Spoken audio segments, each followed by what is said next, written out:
how do you solve for that problem? Because some people would say, oh, well, we need wealth redistribution. And that's what they did in communist China. The problem is that when the people in charge of seizing all the wealth are in charge, they end up keeping all the wealth, and the Right.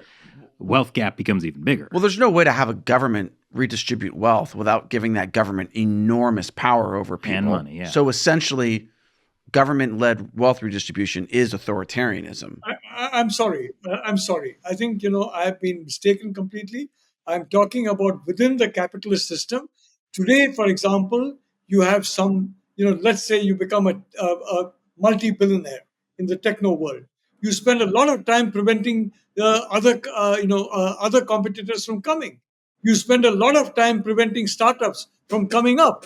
In India, for example, in the past, we saw multiple startups that were extinguished because the huge competitors, many external, they basically reached out to corrupt officials, or they reached out to the judicial system or various other ways, and they forced the startup geniuses to either give the technology to them for a song or basically be driven out of business, or they have to migrate to the United States or other places to do their startups.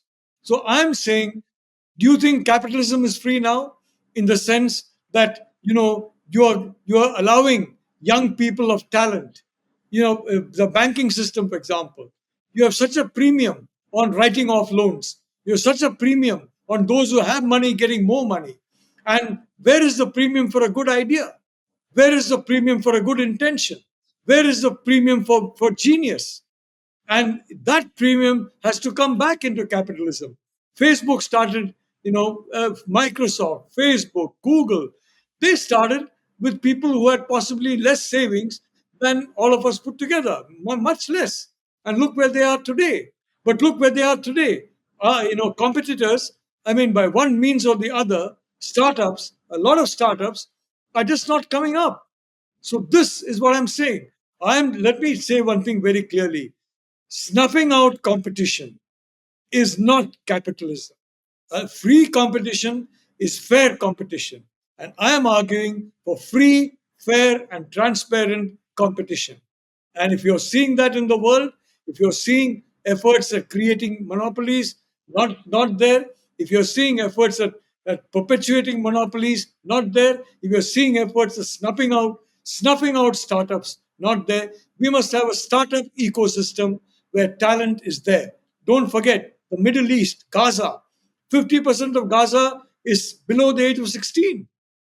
Yesterday, I was on a program where I had an Omani, interlocutor, and I told the Omani, the young Indians and the young people in the Middle East must come together, and I include the Jewish people in that, to ensure that we start up and we produce technology that can wind, wave, solar. Today, if you dig deep enough, you'll find that existing people, if such technologies are starting up, we have to find, the government must locate them. Private individuals must locate them, find out where they are, find out the geniuses behind them, give them the money they need. That is capitalism. You have to grow a new Facebook, a new Google, and a new Microsoft.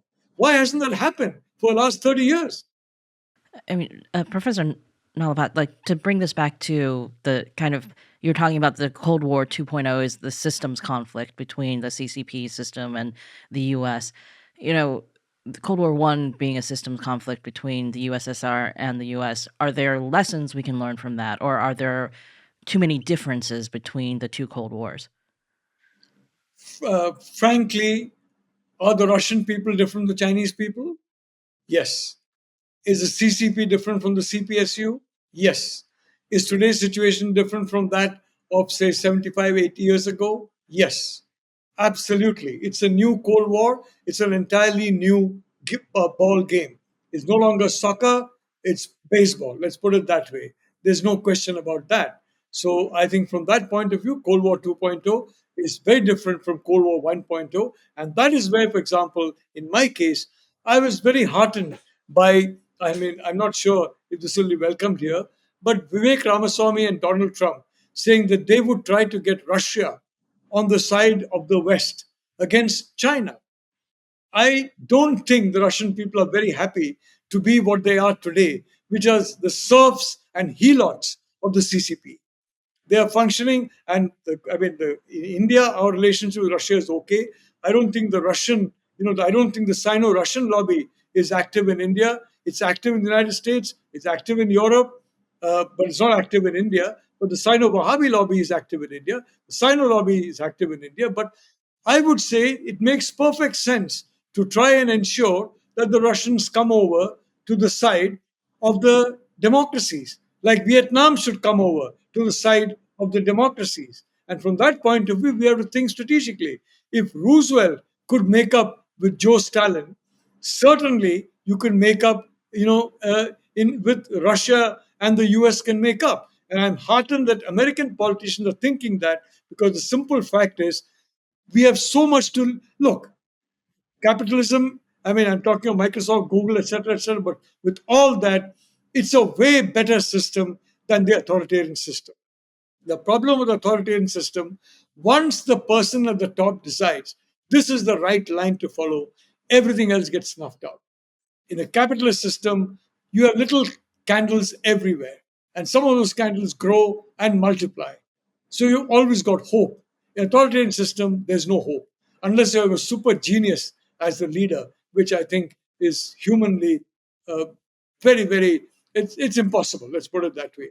So from that point of view, yes, my answer is it's a very different Cold War, and unfortunately, a lot of the people in the Eastern establishment, I classify, Anthony Blinken and Jake Sullivan among them, are still living in the Cold War 1.0, where Russia was the big bad wolf and China was the opportunity. They're still in that romantic afterglow. They're still in that illusion. But the reality is, it's no longer Russia, it's China. It's no longer the Atlantic, it's the Indo Pacific. It's no longer Europe, it's Asia. I think if you look at the GDP figures, the total GDP in Asia, total GDP in Europe, total trade in Asia, total trade in Europe, with the United States as well, you'll understand what I'm talking about. Unfortunately, people are still living in the romanticism that we are still in Cold War 1.0. And I was horrified by the reaction to the Ukraine war because it shows the extent of that romanticism. And this is very much to the playbook of the CCP. The CCP wants this conflict with Russia and the West to go on. That's why I wrote long back. This is going to go on and on and on and on because that's what they want. And the West is telling the Ukrainians, don't accept the inevitable, fight back. And the Ukrainians are suffering and paying with their lives for that. And that's what's happening. So I'd like to say very clearly that this is Cold War 2.0. It's and may I say Canada, for example, under Justin Trudeau, who basically has welcomed more Hamas people, into Canada than possibly you have Hamas recruits in Gaza in the last 8 years. And if you look at the manifestations of that in social media in Canada, in street rallies, you may get some idea of what I'm saying, maybe in a somewhat, slightly in a different form. But what I want to say very clearly is that in this situation, we have to think strategically, not just tactically. And in this situation, we have to be very clear who our friends are, who our potential friends are, and what is the main threat, the main enemy. Just as the world combined in the Second World War, Stalin, Roosevelt, and Churchill combined against the main enemy, Adolf Hitler, and Hideki Tojo after that, of course, but Tojo was small fry compared to Hitler. We need to combine against the main enemy, which is the top rung of the CCP and his delusional belief that it can supplant, the United States and other countries and be the center of power. Because if they become the center of power, they will rule in an absolutist manner.